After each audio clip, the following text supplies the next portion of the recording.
చాలా రోజులైంది కదా వీడియో పెట్టి. ఎందుకంటే బాబుకి బాగోట్లేదనమాట. బాబుకి బాగుంటే నాకు బాగుండట్లేదు. నాకు బాగుంటే బాబుకి బాగుండట్లేదనమాట. అందుకే అసల వీడియోస్ పెట్టడమే కుదరట్లేదు. ఇంకా ఇప్పుడైతే నేను పెడుతున్నాను. ఇదేంటంటే బాబుకి బాగోట్లేదని చెప్పాను కదా! ఫీవరు బాగా దగ్గు, జలుబు అనమాట. దగ్గుతో పాటు బాగా దగ్గలేక బాగా వామిటింగ్స్ పెద్ద పెద్ద వామిటింగ్స్ అయిపోతున్నాయి. ఆ ముందు రోజు మేము హాస్పిటల్‌కి తీసుకెళ్ళాము. ఏం టెన్షన్ పడాల్సిందేం లేదు. యాక్టివ్‌గా ఉన్నాడని చెప్పాడు. డాక్టర్ చెప్పారనమాట. ఇంటికొచ్చిన తర్వాతేమో అంతకుముందు హాస్పిటల్‌కి తీసుకెళ్ళకముందు ఇంటి దగ్గరేమో 1 అవర్ లోపే 10 మినిట్స్, 10 మినిట్స్, 15 మినిట్స్ గ్యాప్‌లో పెద్ద పెద్ద వామిటింగ్స్ అయిపోయినాయనమాట. నాకైతే ఫుల్లు టెన్షను. నేనైతే చాలా టెన్షన్ పడ్డాను.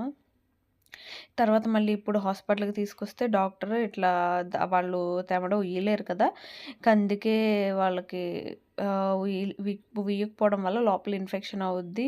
నెబులైజర్ పెట్టుకోండి. తీసుకుంటేనే బెటర్. పెట్టుకోవడం కంటే ఇక్కడ హాస్పిటల్‌లో ఉంటది. బట్ మీరు తీసుకుంటే తర్వాత మీకు యూజ్ అవుతది. నెబులైజర్ వాడండి. లేకపోతే అది ఆయాసం కింద కన్వర్ట్ అవుతది అని చెప్పన్నారు.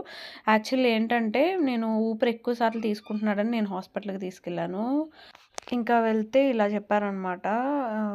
ఈ నెబులైజర్ వాడమని చెప్పారు. యాక్చువల్లీ ఏంటంటే నైట్ కూడా హాస్పిటల్‌కి తీసుకెళ్ళామని చెప్పాను కదా! వచ్చిన తర్వాత పెద్ద మోషన్ అయిందనమాట. నాకింక ఫుల్ టెన్షను.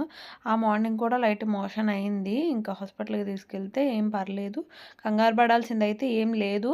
ఇట్లా ఆయాసం వచ్చే ఛాన్సెస్ ఉన్నాయి. కాబట్టి నెబులైజర్ యూజ్ చేయండి. మోషన్‌కి ఏదో పౌడర్ ఇచ్చారు. ఇంకా అది 5 డేస్ పట్టమన్నారు. ఇంకంతే. చూసారు కదా! రిపీటెడ్ క్లిప్స్ ఉన్నాయి. ఎందుకంటే మీకు వీడియో తీయడానికి ఐడియానే రాలేదు. బాబుకి అంత బాగోక టెన్షన్ అయిపోయింది. ఇంకా అలా అవ్వలేదనమాట. ప్లీజ్ బోర్‌గా ఫీల్ అవ్వకుండా ప్లీజ్ సబ్స్క్రైబ్ చేయండి గైస్. ప్లీజ్ సపోర్ట్ చేయండి. ప్లీజ్ రిక్వెస్ట్ చేస్తున్నాను సపోర్ట్ చేయండి. ఇంకా చిన్న పిల్లలు ఉన్నవాళ్ళైతే వెదర్ చేంజ్ అవుతున్నప్పుడు చాలా జాగ్రత్తగా ఉండండి. ఎందుకంటే అనుభవించాను కాబట్టి చెప్తున్నాను. ఇంకా వీడియో అయితే ఇంతే. Lots of love. Please subscribe. Bye.